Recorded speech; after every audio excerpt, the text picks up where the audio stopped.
их жаргал бэр цэцэг өгүүлэг. Бэр цэцэг хогийн савны дэргэд суугаад бодно. Над шиг азгүй хүн энэ дэлхий дээр байдаг болов уу? Тэртээ олон жилийн өмнө хүүхэд ахуй насандаа дутагдах, гачигдах зүйл үгүй. Ирэх танхил охин хүссэн бүхнээ эдэлж хүрхийг зорьсон газар бүртээ очдог байсансан. Түүнд бүгд атаарахтай байсан бөгөөд энэ мэдрэмж бэр цэцэгт маш их таалагддагч байж. Гэхдээ энэ бүх дивааж нь түүнийг ахлах сургуульд орохчил хүртэл үргэлжилсэн байдаг юм. Харин өнөөдөр тэр орох оронгүй, өмсөх хувцасгүй, идэх хоолгүй, өнөөдрөөрөө амьдрахч хинч биш болж хуурсан байв. Өнөөдөр орой магадгүй хаа нэг эмэгтэйчүүдийн төв эсвэл хинээж мэдэхгүй орц хонгилд толгой хорогдох байх. Үүнийгээ ч тэр мэдэж байв. Гэвч түүний нүдэ ханах мөчид өөрт нь төсөөлөгддөг тэр мэдрэмж хогийн савны дэргэд суух лав биш. Уг нь бэр цэцэг зураг зурах, зохион бүтээх, элдвийн зураг ажиглаж байрс цорыг нь өөрчлөх, хямд төсөр бүхнийг ашиглан үнцэнтэй орчин бүрдүүлж чадах үз нууцхан чадвартай. Үүнийгээ хэрэглэх орчин даанч байсангүй. Хинч түүн дээр ирээд алив нэг сайхан зураад өгөөч. Эсвэл энэ талбайг товчуулаад өөрчлөөд өгөөч гэж гуйхгүй. Түүнийг энд суугааг магадгүй одоо гудамжаар зүрх хинч анзаарахгүй. Тавилан нь юм бэлгүй дээ гэж тэнийх мухгаар итгэхийг хүсээд удаж байв. Гудамжны төгсгөл шуудангийн хайрцаг байх. Тэр шуудангийн хайрцагт нэг жаал хүү өдөр бүр ирж загтал хийх гэж оролдовч түүний нуруу намдан. Үүнийг бэр цэцэг олон удаа ажигласан билээ. Өнөөдөр тэр жаал бас л ирэв.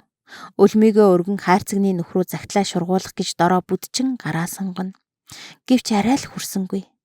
Гэхдээ нэг хэн тоолох тавиад дээр нь гарч зогсоод захиагаа хайрцагт хийвэл дорхноо орохоор байв. Би чам туслах уу гэж бэр цэцэг хаанг дуухан хэлв. Жаал хүү эргэжиж харалгүй цаваа дуугаар. Үгүй би заавал өөрөө захиагаа хийх ёстой. Өмнө сард би үсрээд ч тагнад нь хүрэхгүй байсан. Харин одоо хангалттай хүрч байна.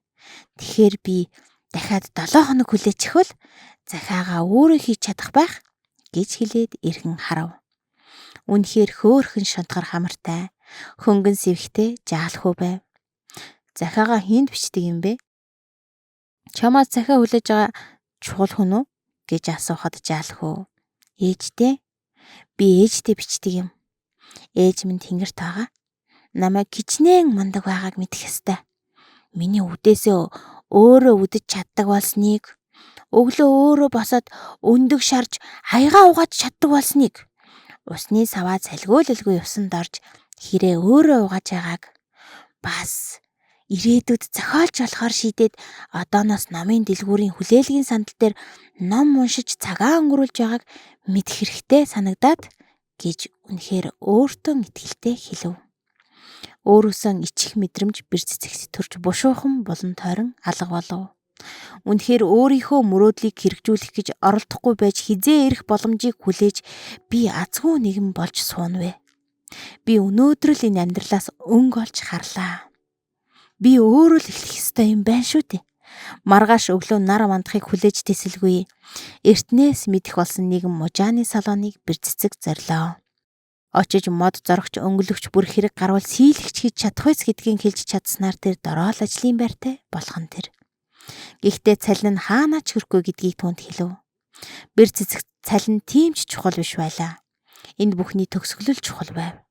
Өдөр бүр ажилласаар хийсэн, даалгасан, үүрэг болгосон бүхэл ажлыг бэр цэцэг чин сэтгэлээсээ хийж байв. Оройдоо салондоо хонож ганцаараа үлдэх болов. Хаягдал материал хэрэггүй болсон мод утас тавцсан илүү гарах бүрт бэр цэцэг ямар нэгэн жижигхэн зүйл хийж чадвараа сорих болов.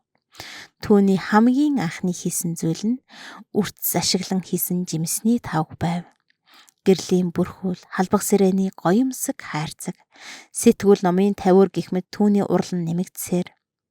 Тэр бичил тавилга модны үлдэгдэл ашиглан хийж түүнийгээ яг л орд харш мэт жижигхэн тавцан дээр наан байрлуулж тогтчлт дизайны хорхоогоо дардаг байв.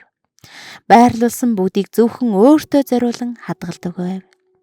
Харин гэрлийн бүрхүүл тамхины хайрцаг сэтгүүл номын тавиараа борлуулж өөртөө зориулж баггүй амжилт гаргаад ав.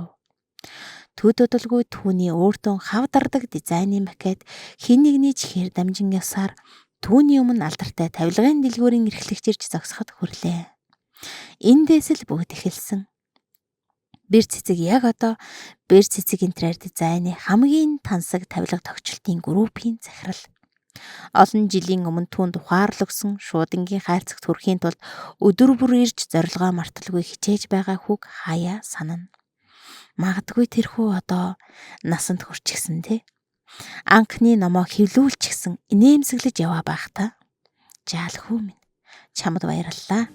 Өөрийнхөө хамгийн сайн чаддаг зүйлийг өөрөөсөө л асуу. Учир нь чи л өөрийгөө хамгийн сайн мэддэг.